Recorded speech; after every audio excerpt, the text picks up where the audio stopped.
यहाँ आप the alchemist book की समरी सुनने जा रहे हैं, जिसे सुनने के बाद आप अपने अंदर छिपे खजाने की खोज कर पाएंगे।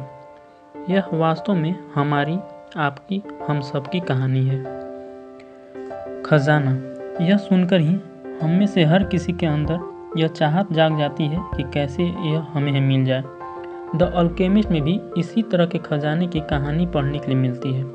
हालांकि इस कहानी में जिस खजाने की बात हो रही है, अंत में यह पता चलता है कि वह खजाना तो वास्तव में हमारे, आपके, हम सबके अंदर ही छिपा हुआ है। यह खजाना ज्ञान का है, वह ज्ञान जो हम इतनी ऊंचाइयों तक अपनी ज़िंदगी में लेकर जा सकता है, जहाँ से कि हमारी ज़िंदगी किसी भी चीज़ की मोहताज नहीं रहती और हमारा पूरा जीवन खजाने से भर जाता है। गडेरिये की संघर्ष भरी कहानी। द अल्केमिस्ट में सेंटियागो नाम के एक गडेरिये के बारे में पढ़ने के लिए मिलता है, जो कि एंडलूसिया में रह रहा है। उसके परिवार वालों की चाहत है कि वह एक प्रीस्ट बन जाए, लेकिन सेंटियागो को घूमने फिरने में इतना आनंद मिलता है, इसकी वजह से वह एक गडेरिया बन जाता है ताकि अपने भेड़ों को चराने के बहाने वह यहाँ वहाँ घूम सके। सेंटियागो की मुलाकात एक लड़की से होती है और वह उस पर फिदा हो जाता है। उससे उम्मीद रहती है कि एक दिन दोबारा उससे उसकी मुलाकात जरूर होगी। एक दिन सपने में वह देखता है कि वह एक टूटे फूटे चर्च के कमरे में है, जहाँ पर कि साइकोमोर का एक बड़ा सा पेड़ भी है। इस सपने का मतलब जानने के लिए जब वह शहर में एक लेडी के पास पहुँचता है, तो उसे इजिप्ट के पिरामिड जाने की सलाह देती है, जहाँ पर उसे एक खजाना मिलने वाला है। अफ्रीका में ठगी का शिकार। बीच में उसकी मुलाकात एक बड़े ही बुद्धिमान बूढ़े आदमी से होती है, जो अपने आप को सलेम का राजा बताता है। वह उसे सही रास्ता दिखाना चाहता है। सेंटियागो से वह बताता है कि ज़िंदगी में हमेशा कुछ न कुछ संकेत मिलते रहते हैं, जो किसी को भी सही रास्ते पर चलने में मदद करते हैं। सेंटियागो की मदद के लिए वह उसे एक काला और एक सफ़ेद पत्थर देता है। इसका इस्तेमाल वह इसे असमंजस की स्थिति में होने पर करने के लिए कहता है। सेंटियागो जब अफ्रीका में टेंजियर पहुंचता है, तो वहां पर एक आदमी उससे पैसे ठग कर भाग जाता है। ऐसे में अपनी पॉकेट से दोनों पत्थर निकालने पर उसे उस बूढ़े आदमी की बात याद आती है कि किसी चीज़ को यदि आप दिल से चाहते हैं तो उसे आपसे मिलाने में सारी कायनात मदद करती है। क्रिस्टल व्यापारी के यहाँ जुटाए पैसे। इसके बाद अपनी हिम्मत जुटाकर एक क्रिस्टल व्यापारी के यहाँ अपनी बुद्धि के दम पर वह अस्थायी काम पा लेता है। इस तरह से उसके पास पिरामिड्स तक जाने के लिए पैसे जमा होने लगते हैं। व्यापारी जब उसके उद्देश्य के बारे में जानता है, तो वह भी उसकी मदद करने लगता है। काफ़ी पैसे जमा होने पर सेंटियागो पिरामिड्स जाने की अपनी योजना को छोड़कर घर लौटने का फैसला कर लेता है, ताकि वह फिर से गडेरिया वाला काम शुरू कर दे। हालांकि अपने दिमाग को वह फिर से बदलता है और पिरामिड्स के लिए रवाना हो जाता है। फातिमा से मुलाकात। अपनी यात्रा पर आगे बढ़ने के दौरान ऊँट चलाने वाले के साथ उसकी दोस्ती बहुत अच्छी हो जाती है और अपनी ज़िंदगी के बारे में बताने के दौरान सेंटियागो को इस बात का एहसास होता है कि ज़िंदगी में सारी चीज़ें एक दूसरे से जुड़ी हुई हैं और भाग्य ने हर चीज़ की योजना पहले से ही बना रखी है।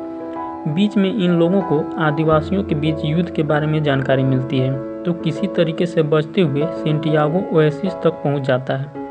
इस बीच सेंटियागो की मुलाकात फातिमा नाम की एक लड़की से हो जाती है और रोज़ाना दोनों का मिलना जुलना शुरू हो जाता है। दोनों बहुत ही नज़दीक आ जाते हैं। इसके बाद फातिमा सेंटियागो से खजाना तक पहुंचने के लिए कहती है।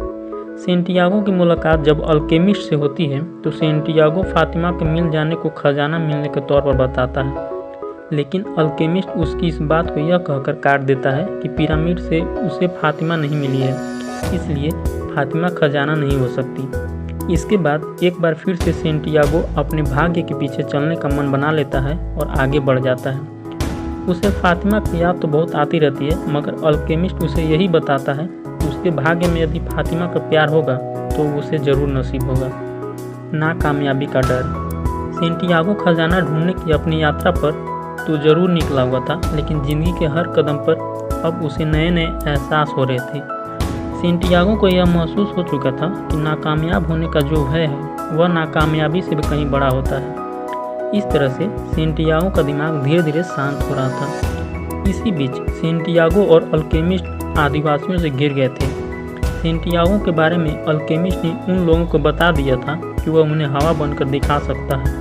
ऐसा नहीं होने पर वे लोग 3 दिन के अंदर उसकी जान ले सकते हैं। सेंटियागो की जीत। सेंटियागो इसकी वजह से बुरी तरह से घबरा गया था, लेकिन अंत में उसने अपने अंदर की ताकत को पहचाना।